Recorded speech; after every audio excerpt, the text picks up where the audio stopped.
काली नजर। माँ, माँ। अरे क्या माँ माँ कर रहा है? बकरी का बच्चा है क्या? अरे माँ, मजाक छोड़ो। मुझे फाइनली वो मेन चौराहे वाली दुकान मिल गई है। अब देखना, आपका बेटा दुगनी स्पीड से पैसा कमाएगा। ओफो, ये क्या? मेरी ऑनलाइन मेकअप क्लास चल रही है। इतनी जोर से क्यों बोल रहे हो आप दोनों? अरे मेरी धर्म पत्नी जी, मेकअप क्लास बाद में करना। वो चौराहे वाली दुकान मिल गई है हमको। अरे वाह! रुको, मैं अपनी माँ को फोन लगाकर बता देती हूँ। अरे मैं भी अपने रिश्तेदारों को बता देती हूँ। कितनी खुशी की बात है। हाँ हाँ, मैं भी अपने दोस्तों को बता देता हूँ। 1 हफ्ते बाद रजिस्ट्री है। बस, घर में खुशी का मौका था। उन तीनों ने अपने अपने फोन उठाए और लोगों में बात फैलाना शुरू कर दिया। और रही सही कसर, श्वेता बहू ने अपने पड़ोस में सबको बताकर कर दी। अरे वर्मा आंटी, अब हम भी जल्दी कार ले लेंगे। घर का रेनोवेशन होगा और ठाट से रहेंगे हम भी। अरे, ऐसा क्या हुआ? लॉटरी बाटरी लग गई है क्या? अरे, इस बार चौराहे वाली मॉल में हमको भी दुकान मिल गई है। दुकान नंबर 21, जो एकदम चौराहे पर है। अब ग्राहक बढ़ेंगे तो आमदनी भी बढ़ेगी ही ना। अरे वाह, कितनी खुशी की बात है। मैं बहुत खुश हूँ तुम्हें इतना खुश देख के। बाकी एक बात कहूँ, सबको मत बताते फिरना। किसी की नजर लग जाएगी तो खुशी की खबर वापस लौट जाएगी। हैं? ऐसे थोड़ी ना होता है। अब डरा रही हो। अरे सही कह रही हूँ। काली नजर कहते हैं इस चीज को, जब आप किसी को कुछ बताओ और वो काम बिगड़ जाए। अरे लेकिन मैं तो। तुमने सबको बता दिया ना? हाँ, फोन लगा लगा के। अब बच के रहना। काली नजर बड़ी खतरनाक होती है। श्वेता इतनी खुश रहती है कि वो वर्मा आंटी की बात पर ध्यान ही नहीं देती, जबकि पड़ोस में और भी लोगों से खुशी की खबर शेयर करती रहती है।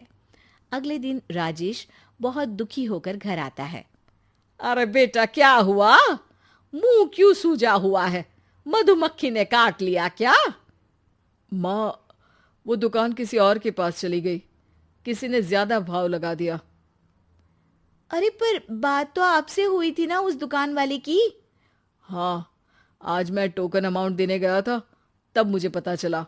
कोई आकर सुबह मुझसे पहले ही ज्यादा अमाउंट दे गया।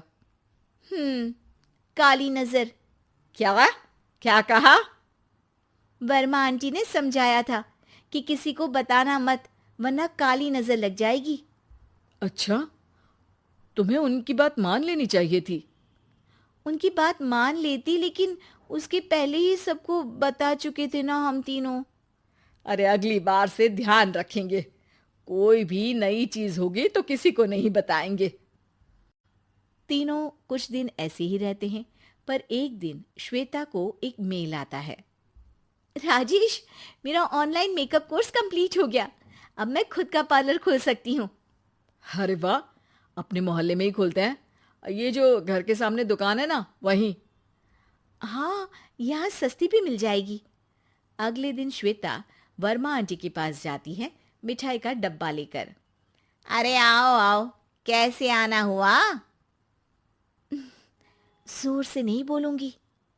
वो सामने वाली दुकान है ना, वहां मैं अपनी पार्लर की दुकान खोलने वाली हूँ। उसकी मिठाई है। अरे वाह, बहुत बधाई हो तुमको।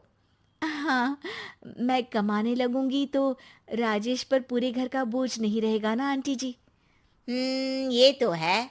पर ये बता कि तूने ये बात किसी और को तो नहीं बताई ना? अरे नहीं नहीं, पिछली बार गलती कर दी थी। काली नजर लगी किसी की और राजेश के हाथ से वो दुकान चली गई थी। सबको मत बताना। चलो मैं चलती हूँ, कल दुकान की बात करने भी तो जाना है। अगले दिन श्वेता दुकान के लिए मालिक से बात करने जाती है। अरे लेकिन दुकान तो हम कल रात को ही किसी को दे चुके हैं। कल ही? हाँ, कल ही। 2 दिन बाद कोई यहाँ पार्लर भी खोल लेगा। अब कहीं और दुकान देख लीजिए। अरे पर हमको भी तो पार्लर ही खोलना था।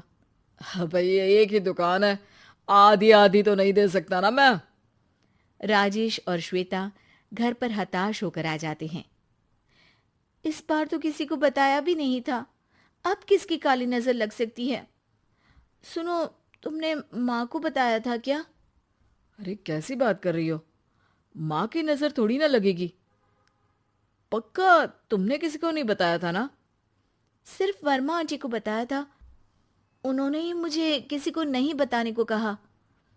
अरे यार, तुम भी सही हो, मेरी माँ को नहीं बताने को कह रही हो, पर वर्मा आंटी को बताना तुम्हें जरूरी लगा। अरे वर्मा आंटी ने ही तो काली नजर के बारे में बताया था ना, वो हमेशा हमारा भला ही तो चाहती है।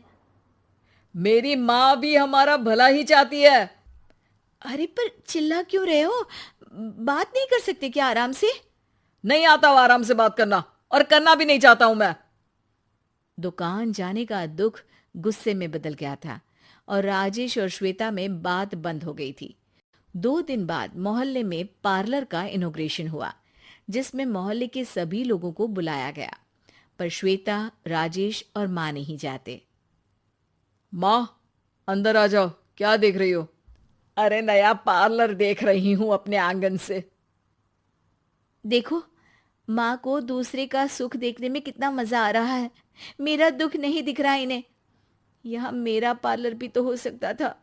अरे चुप रहो यार, हर बात में लड़ाई क्यों ढूंढ रही हो? राजेश और श्वेता फिर बहस करने लगते थे। तभी माँ ने दोनों को बाहर बुलाया। अरे जरा देखो तो, दुकान चलाने वाले का बोर्ड पर नाम क्या लिखा है? श्रुति वर्मा। गाड़ी निकाले बेटा, हमें कहीं जाना है। काली नजर का इलाज कराने? राजेश अपनी बाइक निकालता है। तीनों ट्रिपलिंग कर रहे हैं। माँ राजेश को उस मॉल वाली दुकान पर लेकर जाती है जहां राजेश अपनी दुकान खोलने वाला था। यही दुकान लेना चाहता था ना तू? हाँ, पर इनको भी दुखी करने लेकर आई हो क्या यहाँ पर दुकान दिखाकर? वहां काफी नहीं था? अरे श्वेता, थोड़ा सब्र रख, अभी पता चलेगा कि हम यहाँ क्यों आए हैं। बता, इस दुकान चलाने वाले का नाम क्या है? अनुपम वर्मा। कुछ समझ में आया? वो दुकान वाली श्रुति वर्मा, ये दुकान वाला अनुपम वर्मा, और हमारे पड़ोस में हमने उस दुकानों के बारे में बताया किसको था? वर्मा आंटी को। मतलब वर्मा आंटी ही हमारा काम बिगाड़ रही है? नहीं नहीं, ऐसा नहीं हो सकता, ये बस इत्तेफाक है। राजेश अपना फोन निकालता है और श्रुति वर्मा और अनुपम वर्मा के नाम फेसबुक पर सर्च करता है, जहां ये दोनों ही वर्मा आंटी के रिश्तेदार होते हैं। श्वेता को समझ में आ जाता है कि वर्मा आंटी की ही नजर काली नजर है। अब क्या करना है? कोई भी खुशी की खबर हो तो काली नजर से बचना है, यानी वर्मा आंटी से बचना है। अरे पर मुझे ये समझ में नहीं आया कि वो हमारे साथ ऐसा क्यों करेंगी। अरे बेटा, एक सीख है, दूर के आदमी को आपकी तरक्की से कम परेशानी होगी, पड़ोसी को ज्यादा। दोनों माँ की बात में हामी भरते हैं और अगला काम चुपचाप करने की कसम खाते हैं, ताकि आगे से वर्मा आंटी कोई काम ना बिगाड़ सके।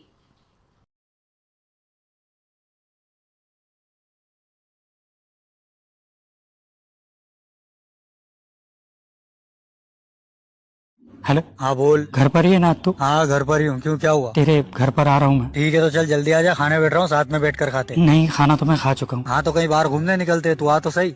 मन नहीं है यार मेरा कहीं भी घूमने का। तो कोई मूवी देखने चलते। कोई ढंग की मूवी नहीं चल रही और वैसे मुझे मूवी देखनी भी नहीं है। अरे तो फिर यहाँ क्या तू मेरा मुंह में लेना आ रहा है? साले चूतिए, घर पर ही रहना। अरे तुझे मिलना है यार, कितने दिन हो गए तुझे दिखा भी नहीं। हाँ तो वीडियो कॉल का आविष्कार गांड मराने के लिए नहीं हुआ है, भोसड़ी का वीडियो कॉल करके देख ले। ठीक है, करता हूँ मैं।